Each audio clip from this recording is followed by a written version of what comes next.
요한복음 14장 14절로 15절로 21절 말씀입니다. 말씀을 저와 여러분이 교대로 교독하겠습니다. 요한복음 14장 15절부터 21절 말씀 제가 먼저 읽습니다. 너희가 나를 사랑하면 나의 계명을 지키리라. 내가 어디에 거하겠으니 너희가 원하는 너희 사랑을 너희에게 주사 영원토록 너희와 함께 있게 하리니 그는 진리의 영이라. 세상은 영이 그를 받지 못하나니 이는 그를 보지도 못하고 알지도 못합니다. 그러나 너희는 그를 아나니 그는 너희와 함께 거하시며 또 너희 속에 계시겠습니다.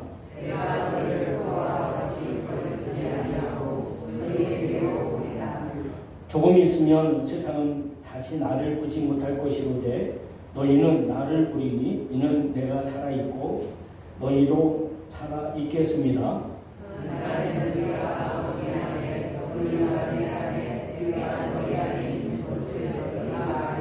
함께 읽습니다. 나의 계명을 지키는 자라야 나를 사랑하는 자니 나를 사랑하는 자는 내 아버지께 사랑을 받을 것이요 나도 그를 사랑하여 그에게 나를 나타내리라. 아멘. 저 이거 찬양 특송할 줄 알고 제가 고른 게 아닌데 특송을 이렇게 고기동을 하시고 장로님 기도하는 거 들으면서 설교를 와서 원래 보고 가셨나 설교 내용의 일부를 얘기하셔서 이거 하나님과 통하는 분들이 많이 계신 것 같습니다.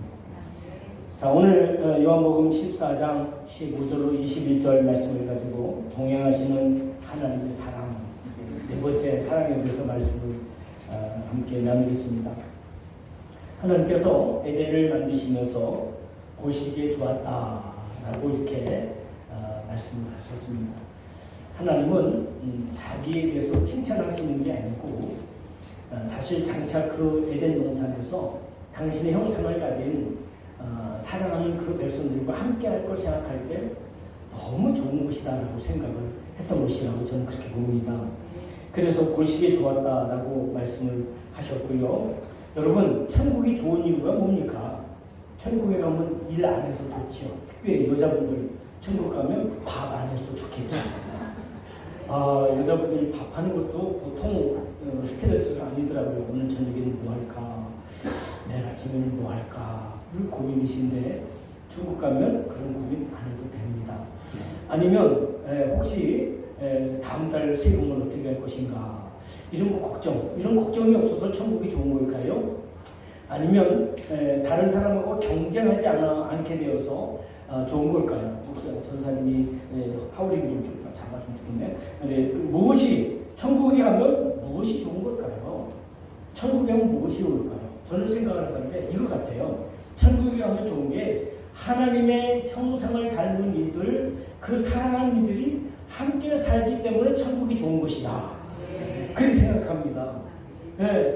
제가 이제 목회를 처음으로 89년 5월 12일 날 이렇게 목회지를 갔는데 아주 그 사택에는 목사님이 계시지 않았던 곳이라 한동안 비어있었던 곳이라 산책도 그렇고 다 굉장히 좀 많이 이렇게 좀 좋지 않아요.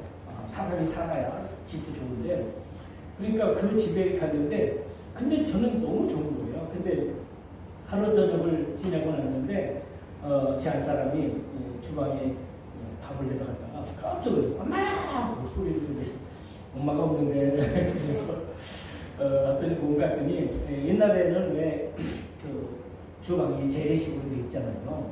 그러니까 그 개수대를 만들었는데 시멘트로 이렇게 만들어 놓고 그 개수대에 물이 나가는 곳이 옛날 만나면 그 수채군역이라고 하나요? 뭐 그렇게 물이 나가는 곳이 있잖아요.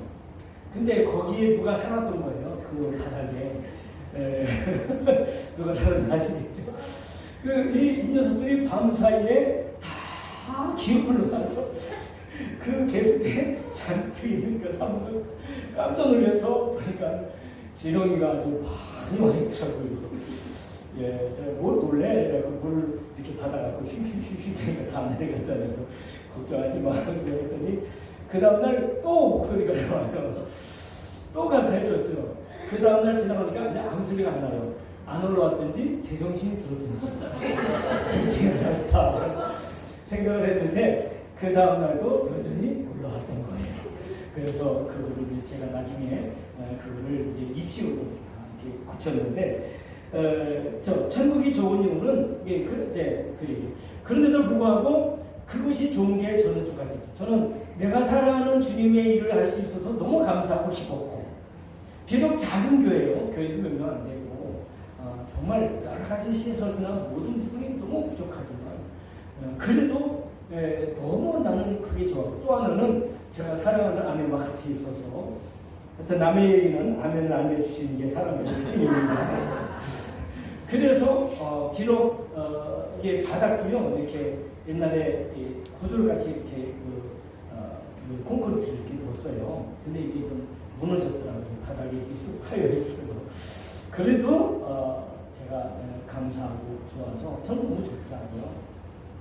그래서 사역을 시작했는데 하나님 나라가 물론 우리가 잘 아는 것처럼 하나님 나라는 생명수도 있고 또 생명열매도 있고 또 각종 보석으로 다 장식되어져 있고 그것은 눈물도 없고 그야말로 근심도 없고 두려움도 없고 아픔도 없는 것 아니겠습니까? 죽음도 없는 거 아니겠습니까? 근데 그것 때문에 천국이 좋은 게 아니라 바로 사랑하는 주님과 함께하고 또 사랑하는 성도들과 함께하기 때문에 그래서 천국이 좋은 것이다라고 저는 그렇게 믿습니다. 또 그렇게 생각을 합니다. 문제가 없어서 천국이 좋은 게 아니라 물론 천국은 문제가 없습니다. 그러나 그보다 사랑하는 하나님과 또 사랑하는 성도들과 함께이기 때문에 천국이 좋은 것이다라고 생각을 합니다. 여러분 하나님이 사랑을 하는 그들과 함께할 때 그것이 진짜 복이 있는 것이죠. 특별히 여러분 세상에서도 사랑을 받는다든지 사람에게 사랑을 받는다든지 또는 하나님께 사랑을 받는다든지 그건 어때요? 너무 좋죠. 인정받는다는 것은 너무 행복한 일이고 너무 기쁜 일이고 너무 황홀한 일 아니겠습니까? 그게 인정받는 가장 좋은 것 중에 하나죠. 나를 사랑하시는 하나님이든 나를 사랑하시는 사람이든 누가 있든 나를 사랑하는 이유가 함께했다는 것 그거야말로 최고의 행복이고 최고의 기쁨이고 최고의 만족이라고 볼 수 있습니다. 아무리 밥을 많이 먹어도 또 아무리 세상에 돈을 많이 가지고 있다 하여도 그러나 마음에 기쁨이 없다면 마음에 행복이 없다면 그는 가장 불행한 사람이라고 말할 수밖에 없을 것입니다. 자, 우리가 아는 것처럼 그래서 에녹은 보세요. 에녹은 하나님과 동행하는 삶을 살았어요. 하나님과 함께하는 삶을 살았어요. 에녹은 하나님과 함께 하다 보니까 죽음도 넘었어요. 사람이 한 번 죽는 것은 하나님이 정하신 그런 방법이었거든요. 정하신 것이었거든요. 히브리서 9장 27절에 말씀하고 있죠. 그런데 이 에녹은 죽음을 넘어선 사람. 왜? 그가 그 몸대로 그냥 하늘나라로 들려 올려받았단 말이죠. 그 영적인 의미가 여기도 있어요. 시간이 지체되기 때문에 그거는 빼고 나중에 하고요. 하여튼 그래서 여러분 세상을 향한 하나님의 사랑은 현생과 내생, 다시 말하면 영생을 넘어서 십자가를 통해서 은혜를 주신 그 주님의 십자가가 우리에게 왜 중요합니까? 현실을 넘어서고 죽음을 넘어서고 우리에 있는 모든 문제를 넘어서서 주님과 함께 영원한 천국에서 함께하기 때문에 영생의 축복이 주어지기 때문에 우리는 사실 어찌 보면 에녹보다도 더 행복하고 더 복된 사람이 오늘 저와 여러분인 것을 믿으시기를 주의 이름으로 축복합니다. 그래서 오늘 찬양도 우리가 그런 찬양 불렀잖아요. 당신은 사랑받게. 아니 나는 사랑받게 태어난 사람. 누구 사랑입니까? 하나님 사랑이죠. 하나님 사랑은 아가페적인 사랑인데 이 아가페적인 사랑은 끝없는 사랑이고 조건 없이 주는 사랑이잖아요. 우리나라 말로는 그냥 사랑이라고 하면 한 단어로 쓰여져 있지만 사실 성경으로 언어로 보게 되면 사랑에는 여러 가지가 있는 있습니다. 그런데 하나님이 우리를 사랑하는 사랑은 아가페적인 사랑, 조건 없는 무조건적인 사랑이죠. 그 아가페적인 사랑으로 사랑하기 때문에 그렇습니다.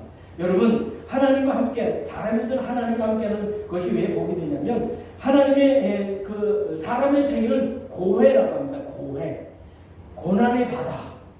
인생은 고난의 바다라고 말합니다. 제가 보니까 우리 교회도 저보다 이렇게 나이가 더 많으신 분들이, 연세가 많으신 분들이 것이 많습니다. 그런데 저도 뭐 이렇게 조금 그냥 살아봤는데 보니까 참 사역도 마찬가지지만 사는 것도 그렇죠. 참 쉽지 않은 것이 인생이다 라고 생각이 되는데, 그래서 인생은 고해다, 고난의 바다라고 그렇게 말을 했습니다. 자, 그런데 그 중심에 사람이 누구냐면 저는 다윗이라고 생각합니다. 다윗은요, 이스라엘의 모든 왕 중에서 가장 최고의 왕입니다. 지금도 이스라엘 땅에 가면요, 그들이 다윗을 위해서 가묘를 만들었어요. 가묘를 만들어 놓고 그곳에 와서 그들이 다윗을 이렇게 묵상하고 추도합니다. 왜냐하면 다윗은 그만큼 이스라엘에 있어서 굉장히 대단히 위대한 사람이었거든요. 그런데 그 다윗의 삶은 절대로 녹록지 않았습니다. 너무 힘들고 어려운 삶이 다윗의 삶이었습니다. 물론 다윗은 10대 소년일 때 골리앗을 죽이는 승리를 경험한 사람이에요. 그리고 그는 어릴 적에 하나님의 사람인 사무엘을 통해서 기름 부음받은, 왕으로서 기름 부음받은 사람이었습니다. 다윗이요, 그런 사람이었고요. 그렇지만 다윗은 그렇지만 그 이후로 많은 고난과 시련과 아픔을 경험한 사람이 다윗입니다. 때로는요, 정신 이상자 같이 막 힘을 질질 흘려가면서 그렇게 자기를 위장했던 적도 있었고요. 하여튼 다윗의 일생 속에 보면 많은 어려움이 있었습니다. 그런데 그래서 그는 절망도 있었고 고독도 있었고, 시편을 보게 되면 하나님 어느 때까지입니까? 어느 때까지 내가 견뎌야 됩니까? 어느 때까지 내가 참아야 합니까? 어느 때까지 고난을 이겨야 됩니까? 다윗이 그렇게 고난스럽고 고독스러웠기 때문에 그런 고백도 굉장히 많이 했습니다. 그런데도 감당하고 승리한 이유는 뭡니까? 하나님이 다윗과 함께 하셨기 때문입니다. 네. 다윗은 그것을 뭐라고 고백하냐면 여호와는 나의 목자이시다라고 말했습니다.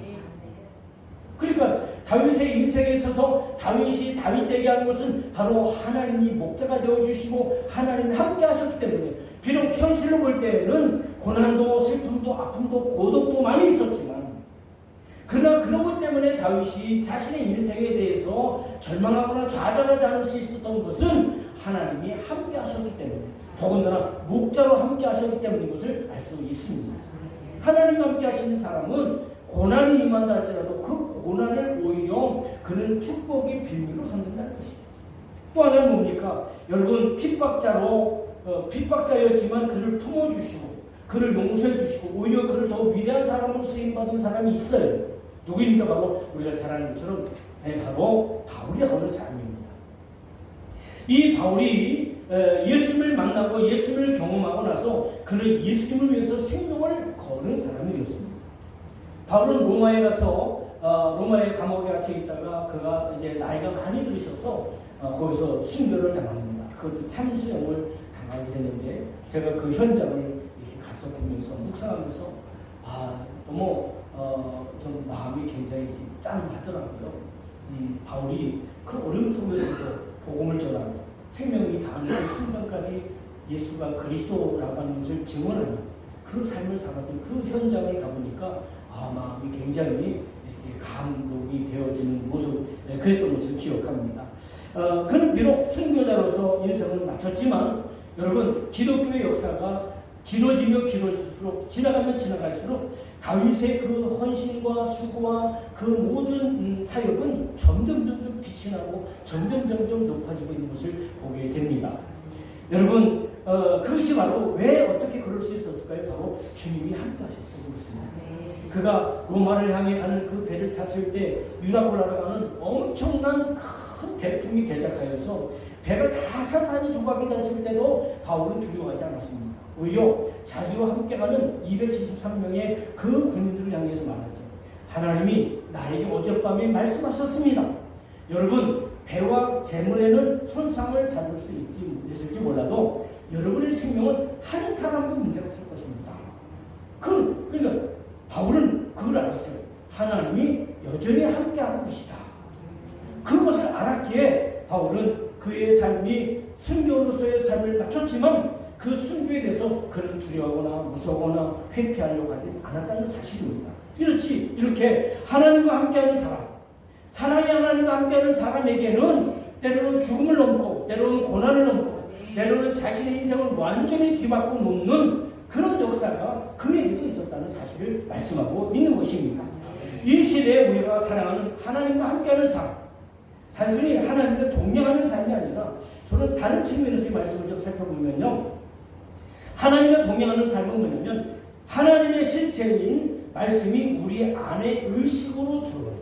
그래서 우리 안에 들어와서 우리 마음속에 들어서 녹아지고 우리 마음속에서 동화되어지고 우리 마음속에 들어와서 흡수가 되어지는 거예요. 이거 말씀이요. 우리가 성경을 볼 때 신앙인들이요, 이 성경을 볼 때 하나의 글로만 읽으면 안 됩니다. 하나의 이야기로만 읽으면 안 됩니다. 이 말씀이 내 안에 흡수가 되어져야 돼요. 제가 지난주도 말씀드렸죠. 우리가 찬송을 할 때도 내가 찬송 속으로 들어가야 됩니다. 그것처럼 말씀이 내 속에 들어와서 흡수가 되어지고 내 안에 들어서 녹아지고 내 안에 생명이 되어지고 내 안에 능력이 되어지고 나의 사상과 나의 의식과 나의 인생의 비전이 되어져야 되는 것입니다. 할렐루야. 저는 그것이 하나님과 동행하는 삶이라고 합니다. 그렇잖아요. 사실 우리가 하나님과 동행한다는 건 추상적인 말이잖아요. 하나님과 어떻게 동행해? 눈에 보이지도 않고 손에 잡히지도 않고 내가 느낄 수도 없는데 어떻게 하나님과 동행하냔 말이에요. 그 방법은 하나님의 말씀이 내 안에 들어와서 그것이 내 안에 비전이 되고 힘이 되어지고 은혜가 되어지고 내 삶을 새롭게 변화시키는 변화의 능력이 되어지고 나의 삶의 가치가 되어질 때 말씀이 나와 동행하기 때문에 하나님이 나와 동행하신다는 사실을 여러분이 믿으시길 주의 이름으로 축복합니다. 그러니까 많은 식재료가 있어요. 밥을 먹을 때 오늘도 기대가 됩니다. 지난주에 그 비빔밥을 잊을 수가 없습니다. 자, 오늘도 점심에 많은 식재료가 있을 텐데 그 식재료가 우리 몸 안에 들어갔죠. 만약에 우리 몸 안에 음식이 들어가서 그대로 있다가 그대로 배설되면요, 우리는 얼마 안 있어서 오히려 영양실조로 죽습니다. 우리 몸 안에 에너지가 발생이 안 되어서 문제가 됩니다. 사람이 움직일 수가 없습니다. 몸 안에 음식물이 들어와서 그 음식물이 소화가 되어져서 흡수가 되어지고 에너지가 되어지고 우리에게 큰 도움이 되어지죠. 그렇죠? 그렇게 되는 거죠. 그러니까 우리가 볼 때는 아무것도 아니지만 우리는 나도 모르는 사이에 야채와 채소와 동행하고 있고 많은 고기들과 동행하고 있는 거죠. 왜? 그들이 내 속에 들어와서 내 자신이 되어졌던 것처럼. 그것처럼 하나님 말씀도 마찬가지죠. 삶의 중심이 되어져서 에너지가 되어지고 그것이 나의 능력이 되어지고. 그 동행이라고 하는 것은 추상적으로 하나님과 동행 어떻게 말로 할 수가 없잖아요. 말로는 할 수 있을지 몰라도 어떻게 표현하겠습니까? 그런데 하나님 말씀이 내 안에 들어오면 그 말씀의 실체가 하나님이십니까? 그 하나님의 말씀과 내가 늘 묵상하며 그 말씀을 늘 생각하며 그 말씀을 늘 고백하며 그 말씀을 늘 시인하며 가면 바로 그것이 주님과 하나님과 동행하는 삶인 것이죠. 함께하는 삶인 것이죠. 또 한 가지는 그리스도 예수의 마음을 가질 때 예수화 되어집니다. 우리는요, 날마다 예수님화 되어져야 될 줄 분명히 믿습니다. 그렇죠? 여러분 우리가 잘 아는 이야기가 있죠. 예수님의 12제자가 그 마지막 만찬하는 그 사진을 그리면서 그 작가가 그리면서 예수님을 찾기 위해서 어느 성전에 가봤더니 너무 아름다운 젊은 사람이 있는 거예요. 그래서 그 사람을 모델로 해서 그 사람을 예수님의 모양으로 이렇게 그렸어요. 다 그렸는데 마지막 남은 사람 있죠. 여러분 아마 얘기 들었을 거예요. 왜냐하면 가룟 유다의 그림을 그리게 됐는데 이 가룟 유다의 모델이 될 만한 사람이 어디 있을까 여기저기 살피고 돌아다니다가 그가 어디 가냐면 감옥을 갔습니다.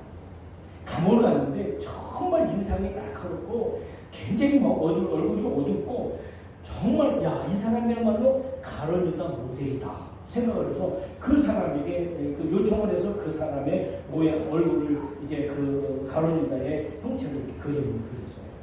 그러는데 그림을 다 그리고 났는데 그 사람이 제가요 화가님 고백할 때 있는데요. 근데요 사실 저 몇 년 전에 저 데려다가 예수님의 형상으로 저를 그리셨거든요. 깜짝 놀래요. 그러니까 우리가 어떤 삶이 사는 것이냐면 부모님부터 내려가던 DNA에서 주어진 얼굴 모양도 중요하지만 내 안에 누가 함께 하느냐. 우리 안에 예수님이 함께 하시면 우리는 다 예수님화 될 줄 분명히 믿습니다. 그래서 여러분 우리에게 주신 하나님이 주신 축복이 있어요. 뭐냐면 거울이라는 축복이 있습니다. 가끔 거울 좀 바라보시고 거울을 보면서 마음까지 볼 수 있는 그런 영의 눈이 열린 모든 성도들 되시길 주의 이름으로 축복합니다. 똑같은 사람인데 그 사람의 형상이 정말 하나님 앞에 기도하고 은혜 가운데 거할 때는 예수의 형상이 되어졌지만, 그러나 그가 나쁜 일을 하고 악한 일을 하고 다른 사람의 해를 끼치고 죄를 지었을 때 그의 형상은 어떤 사람이 됐어요? 바로 가룟 유다의 형상을 갖는 형상이 됐다는 거죠. 그래서 아브라함 링컨이라는 분이 그런 말 했잖아요. 40이 넘으면 그때부터 자기 얼굴에 자기가 책임져야 된다. 그러니까 웃는 얼굴도 여러분 연습하시고, 입꼬리 올려지는 것도 연습하시고, 안면하시는 분만 입꼬리 잘 올라가시기 바랍니다. 아니 근데 우리가 그렇잖아요. 예수님 닮은 사람. 그러니까 우리가 예수가 되어지는 거예요. 너희 안에 이 마음을 품으라. 그리스도 예수의 마음이니 우리 안에 예수님의 마음을 품고 예수님으로 살게 되면 나도 모르는 사이에 예수가 되어지는 거예요. 그럼 부부가 닮을 테고, 부모와 자녀가 닮을 테고, 형제가 닮을 테고, 우리 군산 나사렛교회 모든 식구들이 다 예수님을 닮을 줄 분명히 믿습니다. 그게 중요한 거죠. 근데 이 예수님의 특징은 뭐냐면 겸손이에요. 겸손입니다. 그 빌립보서 2장 2절에 보면 그래서 마음이 같고, 제가 이 말씀을 드리는 장로님에게 말씀드린 이유가 있어요. 마음이 같고 사랑이 같고 뜻이 같은 그런 마음. 그래서 우리가요, 제 마음을 닮으면 안 됩니다. 여러분 장로님 마음 닮으면 안 됩니다. 우리는 예수님 마음을 닮아야 될 줄 믿습니다. 그러면 우리 교회는 다 똑같아지는 거예요. 다 잘생기고 다 아름답고 다 이뻐지고. 제가 저기 울릉도에 있는 교회 얘기하고 있죠. 다 예뻐지고 다 아름답고 다 멋있고 바람 드는 것도 더 멋있고. 왜? 예수님을 닮으면 다 그런 거예요.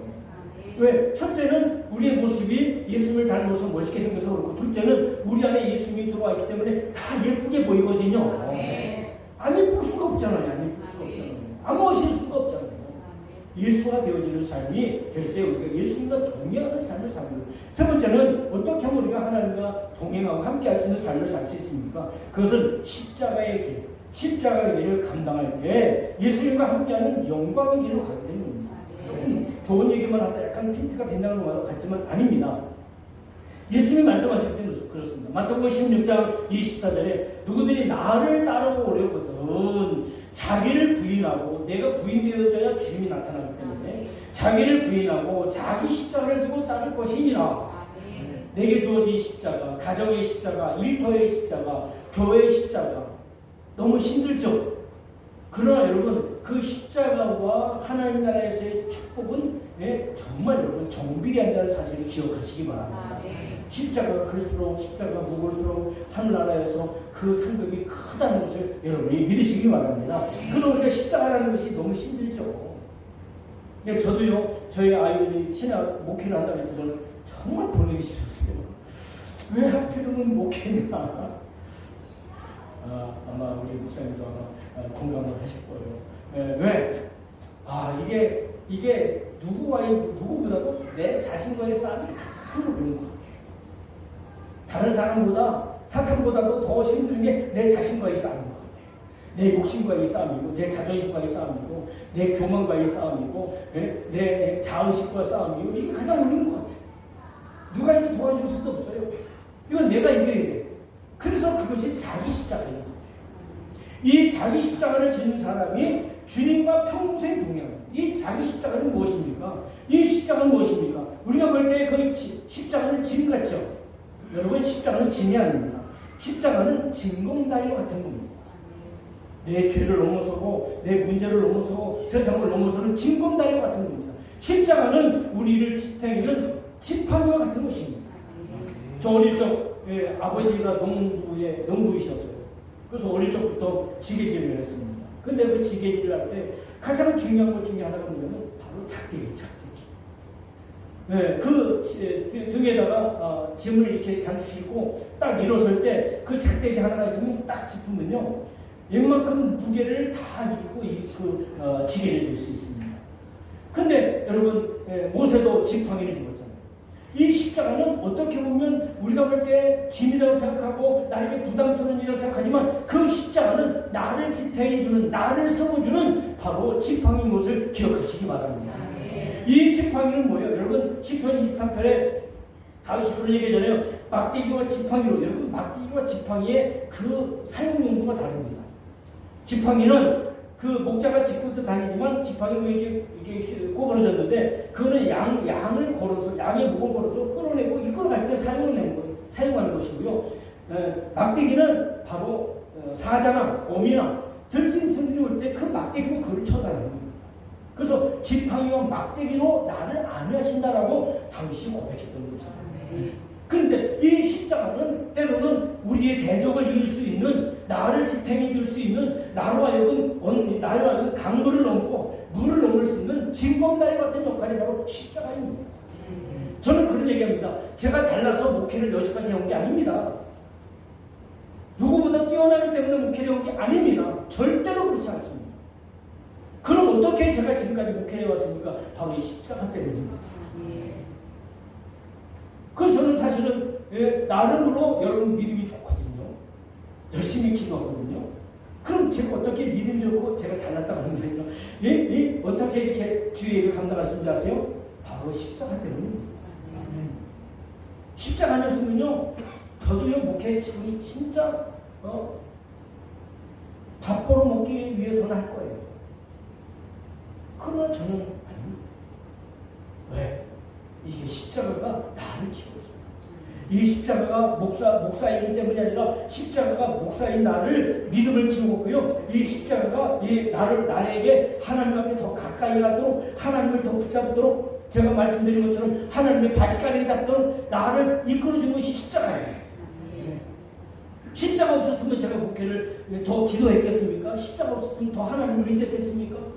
십자가가 아니었으면 내가 하나님을 더 바라봤겠습니까? 아니에요. 내 요령을 가지고 내 어떤 잔재주를 가지고 목회했을 때 근데 그러지 않았습니다. 이유가 뭡니까? 십자가 때문에 왜? 이 십자가는 기도하지 않으면 안 돼요. 이 십자가는 주님의 바지가랑이 잡지 않으면 안 돼요. 이 십자가는 주님을 의지하지 않으면 안 돼요. 그래서 십자가를 진다는 것은 바로 내가 하나님과 동행하는 또한 중요한 요소 중에 하나입니다. 그래서 이 십자가는 나를 보호하는 보호막대기요, 나를 물을 건너게 하는 징검다리요, 나로 하여금 나를 지탱하게 하는 바로 지팡이와 같은 능력이 이 십자가라는 사실을 기억하시기 바랍니다. 나 힘들다고, 나 어렵다고, 나 부담된다고 십자가를 내 던지는 그 순간 우리는 하나님과 관련된 신앙생활을 하기가 쉽습니다. 끝으로 교회의 부분으로 함께 자라가고 함께 배우는 것이 이 주님과의 동행입니다. 여러분, 교회는 단순히 건물을 의미하지 않습니다. 이 건물은 다르게 말하면 성전이라고 말하죠. 성전이란 말은 사실은 중성명사입니다. 그런데 교회란 말은 여성명사로 쓰이는 말이었어요. 그래서 내가 교회를 이곳에 세운다 할 때 그 교회는 여성명사로 쓰여졌어요. 남성명사가 아니고 여성명사. 근데 보세요. 참 놀라운 것이 있죠. 그래서 교회는 신부라고 말하고 있고 예수는 신랑이라고 말하고 있습니다. 그렇죠? 예수는 신랑이 우리는 신부입니다. 교회는 우리는 신부입니다. 나는 남성인데 그런 차원을 말하는 게 아닙니다. 자, 그래서 교회의 부분이 있다. 우리는 교회의 부분이 있다. 나는 주님의 교회 일부분이다. 할렐루야. 그래서 교회의 부흥은 단순히 사람 숫자를 한두 명 늘리는 것이 아니에요. 교회의 부흥은 그리스도의 몸을 자라게 하는 것입니다. 그리스도의 몸을 자라게 하는 것입니다. 에베소 4장 16절에 그런 말씀하고 있습니다. 뭐라고 말씀하고 있습니까? 마귀를 통하여 도움을 받고 서로 연결되고 결합됨으로 각 지체로 역사하게 한다라고 했어요.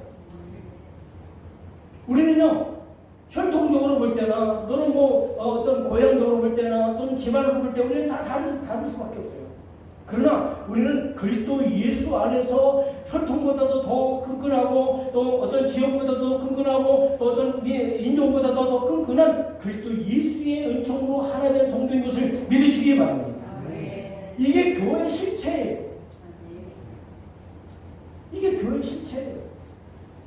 교회에 대한 얘기를 제가 이제 다음 주부터 말씀을 같이 나눌 텐데, 사도 바울은 그래서 에베소 2장 19절에 이런 말합니다. 그러므로 이제부터 너희는 외인도 아니요 나그네도 아니라 오직 성도들의 동일한 시민이요 하나님의 권속이다 그랬어요.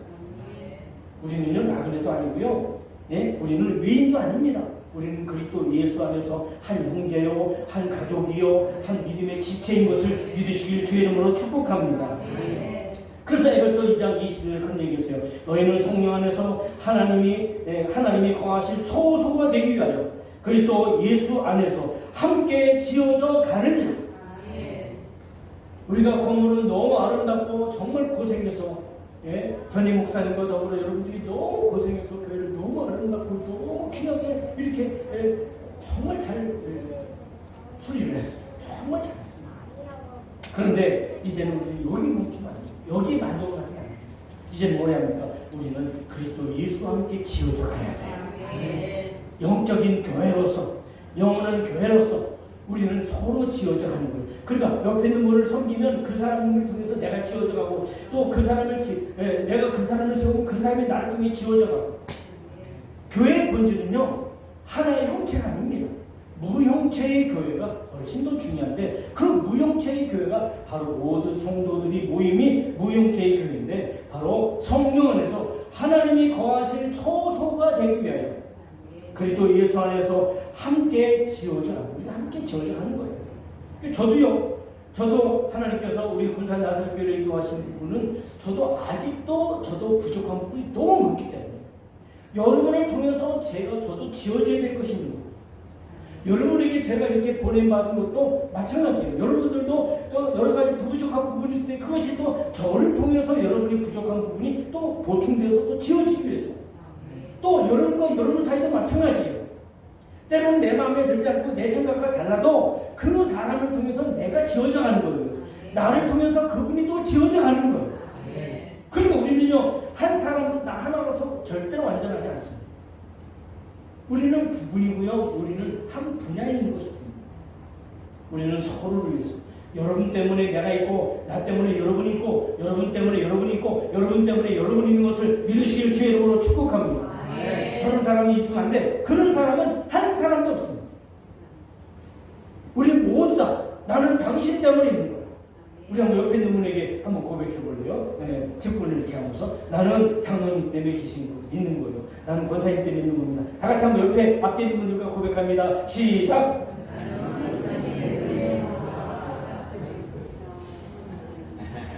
아멘. 장로님, 목사님 손님이십니다. 그저 오권사님은 좋으셔갖고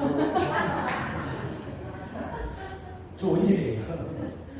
그러니까 오늘 보세요. 우리가요, 내가 잘나서 여러분 목사님으로 다니고 제가 잘나서 여러분 앞에 설교하는 거 아닙니다. 주님이 저를 여러분을 통해서 저의 부족함을 채우고, 여러분의 부족함을 저를 통해서 채우고, 우리가 서로 부족함을 채울 때 우리 군산 나설교회는 더 확장되어져, 더 온전하게 되고, 더 이수화되어지는 역사가 있을 줄 분명히 믿습니다. 우리 주님 앞에 우리 함께하는, 동행하는 그 사랑을 누리며 사는 우리 모두가 되어지기를 주의 이름으로 축복합니다. 아멘. 우리 다 같이 함께 우리 결단의 찬양을 함께 드리시겠습니다. 다 같이 일어나셔서 함께 찬양을 드립니다.